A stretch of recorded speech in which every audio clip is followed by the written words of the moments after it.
Muy buenas noches. Tenemos la lectura de la liturgia de la palabra del día viernes 26 de octubre de la 29ª semana del tiempo ordinario, ciclo B. Bueno, como de costumbre, vamos a nuestra página del misal católico de la editorial de Paulinas. Bueno, perdón, me he equivocado, ¿no? Es viernes 25 de octubre. Bueno, entonces vamos como de costumbre también a nuestra primera lectura de la liturgia. Continuamos con la carta del apóstol San Pablo a los Efesios. Ahora empezamos el capítulo 4 con los versículos del 1 al 6. Bueno, habría que hacer una contextualización antes de empezar. Pablo está preso en Roma, ¿no? Es lo que eh, la gran mayoría, si no todos los teólogos y exégetas dicen al respecto, ¿no? Y aquí lo va a decir, está empezando a decirlo.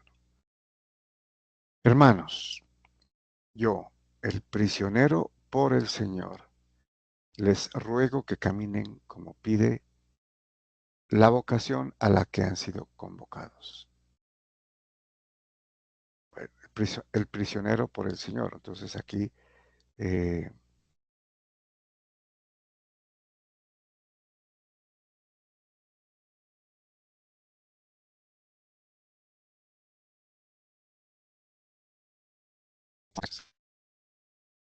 bueno, entonces él les ruega, ¿no? De todo lo que ha dicho.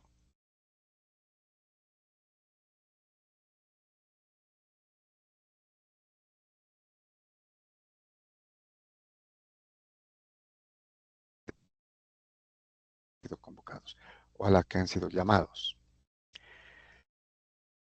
Sean siempre humildes y amables, sean comprensivos, sobrellévense mutuamente con amor, esforzándose en mantener la unidad del espíritu con el vínculo de la paz. O sea, para San Pablo es importantísimo, es esencial, ¿no?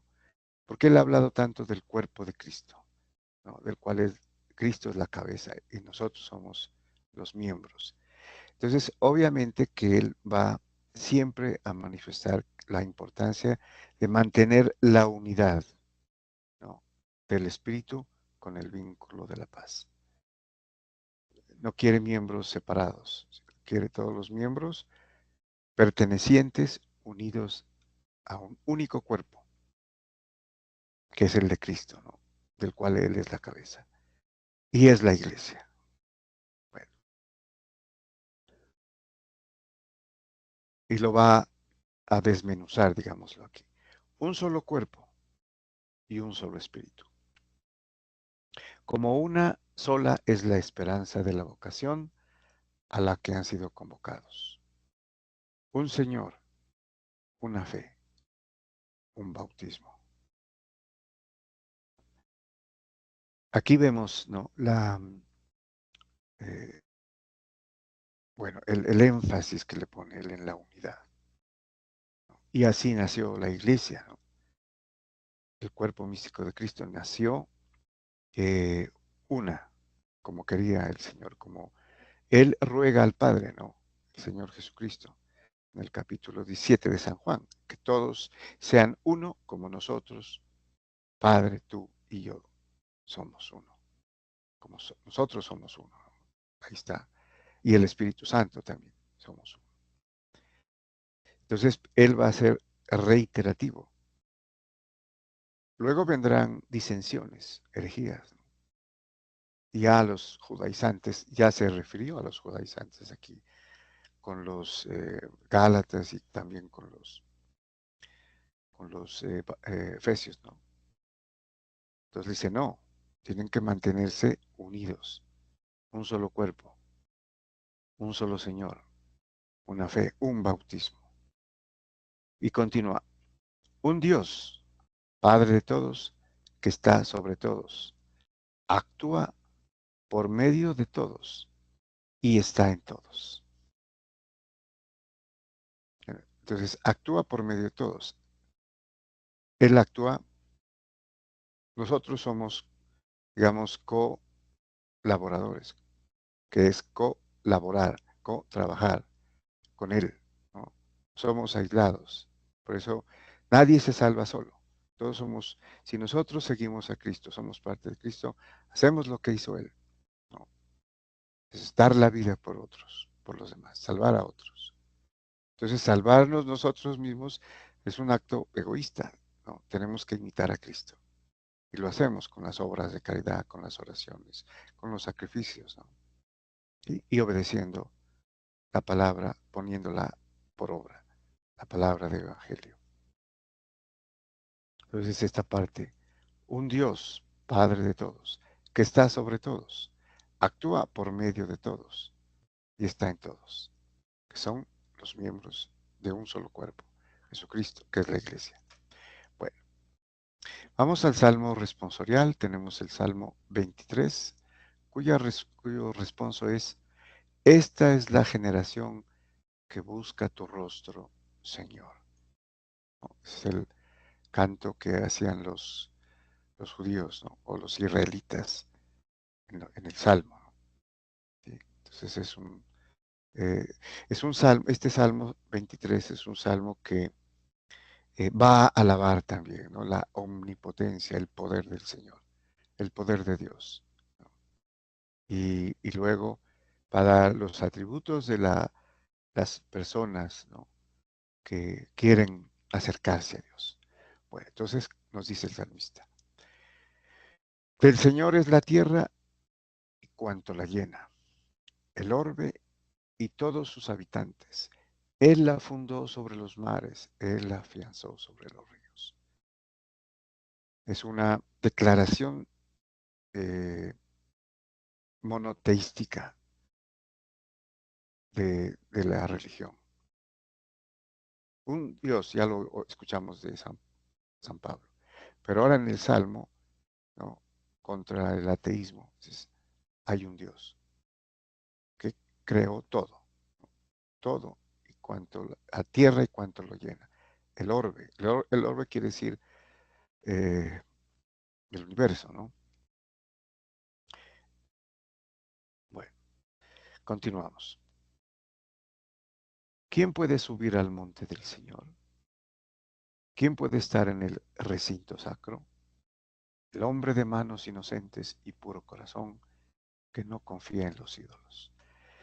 Bueno, la mayor alegría para los judíos era ir al templo y luego estar en el templo, ¿no? Era una alegría eh, inenarrable para ellos. Y y hacían, pues, obviamente toda la liturgia, ¿no? Desde las procesiones, marchando en rumbo al templo, en pos del recinto sacro. Y el hombre de manos inocentes y puro corazón es el que se acerca, ¿no? El que confía en Dios, el que no niega a Dios y el que no confía en los ídolos. Que lo dice, ¿no? A pesar de que los judíos fueron tras dioses falsos, que es el término ídolo. Ídolo es un dios falso. Ese recibirá la bendición del Señor. Le hará justicia el Dios de salvación. Esta es la generación que busca al Señor, que busca tu rostro, Dios de Jacob. Entonces, esta es los, los fieles, ¿no? De Dios, los que no se fueron tras dioses falsos, que era un grupo pequeño, pero Dios cumplió la promesa, ¿no? Hasta llegar a la segunda y definitiva alianza, el Nuevo Testamento. Muy bien, vamos al Evangelio. Entonces tenemos Este sí es ya el final, ¿no?, del capítulo 12 de San Lucas, si no me equivoco, versículos del 54 al 59, del capítulo 12. Sí, esa es el- la parte final ya, ¿no? Bueno, veamos entonces qué nos dice San Lucas. Bueno, dice, en aquel tiempo decía Jesús a la gente, cuando ven subir una nube por el poniente, ustedes dicen enseguida, va a caer un aguacero. Y así sucede. Cuando sopla el sur, dicen, va a ser bochorno. Y sucede. Bueno, ¿quién mejor para, para leer, ¿no?, el tiempo, los signos de los tiempos, que los campesinos, que los pescadores, ¿no? Porque ellos vivían en unión mm, cercanísima, ¿no?, con la naturaleza. Y los sembradores, los que sembraban, los agricultores, pues sabían y leían y tenían que hacerlo. Cuando llovía, cuando hacía bueno, cuando hacía sol, precisamente para las siembras, ¿no?, y las cosechas. Entonces, cuando ven subir una nube por el poniente, o sea, por el occidente, ¿no?, por donde se pone el sol, entonces dicen enseguida, va a caer un aguacero, saben, leen los signos. Y así sucede.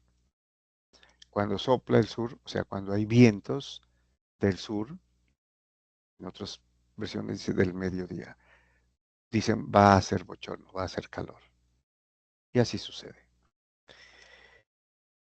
Hipócritas, saben interpretar el aspecto de la tierra y del cielo.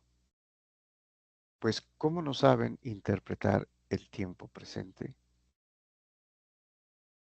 Bueno, aquí hay algo interesante, ¿no?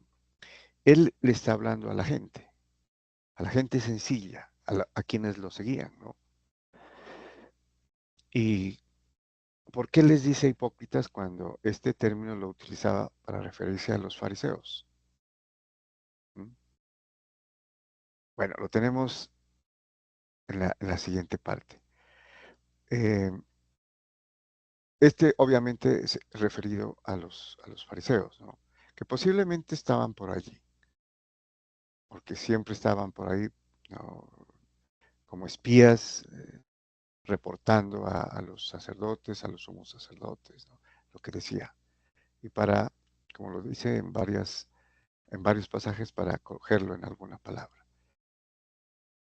Entonces, saben interpretar el aspecto de la tierra y del cielo, de los astros también, ¿no?, de la luna, del sol, de las estrellas. ¿Cómo no saben interpretar el tiempo presente? ¿Cómo no saben reconocer al Mesías, les quiere decir aquí, ¿no? Cuando Él ha hecho tantos signos, milagros, portentos, ¿no?, innegables. ¿Cómo no saben interpretar el tiempo presente? Lo que está sucediendo, lo que ellos están viendo, ¿no? Entonces les dice, ¿cómo no saben juzgar por ustedes mismos? Aquí sería, ¿no? ¿Cómo no saben juzgar ustedes mismos lo que es justo? Aquí se refiere a la gente sencilla, a quienes lo están escuchando, ¿no?, con atención, con admiración. Porque él sabe que los fariseos, los sacerdotes, los magistrados, los doctores de la ley, los apartan de Cristo, ¿no? Les dicen, no, ese no es, porque la ley dice esto. Bueno, entonces aquí les dice, ¿cómo no saben juzgar por ustedes mismos para que no se dejen llevar de los fariseos, ¿no?, de quienes intentan apartarlos, convencerlos de que no lo sigan? De todas maneras, ellos lo siguen, ¿no? Y como hemos visto, ¿no?, se pisaban, dice, entre ellos, las multitudes que lo seguían. Entonces, ¿cómo no saben juzgar por ustedes mismos lo que es justo, lo que está sucediendo? Quiere decir. Y a continuación dice, por ello, mientras vas con tu adversario al magistrado, haz lo posible en el camino por llegar a un acuerdo con él. No sea que te lleve a la fuerza ante el juez y el juez te entregue al guardia y el guardia te meta a la cárcel. Te digo que no saldrás de allí hasta que no pagues la última monedilla. Bueno, este es un poco más difícil y como desconcertante. ¿Por qué dice esto, no? Cuando esto se refiere a que es mejor eh, entenderse con el adversario, ¿sí? Que ir a juicio. Porque en el juicio el juez va a dictar sentencia y tiene que atenerse, ¿no? Y si le toca ir a la cárcel, allá tendrá que pagar el tiempo que le sentencie el juez. Entonces, eh, les dice, hagan acuerdo, lleguen a un acuerdo con el adversario, ¿no? O con el que tienen algún problema, alguna ofensa, alguna falta. Porque si van a juicio, probablemente te metan en la cárcel. Te digo que no saldrás de ahí hasta que no pagues la última monedilla, hasta que no pagues lo que debes, ¿no? Y si es tiempo por alguna infracción, tendrá que pagar el tiempo. Bueno, esto lo dice porque es un signo de penitencia, ¿no? También, por quienes en ese momento, a pesar de las evidencias, ¿no? De los signos, de los milagros, de los portentos, no creen.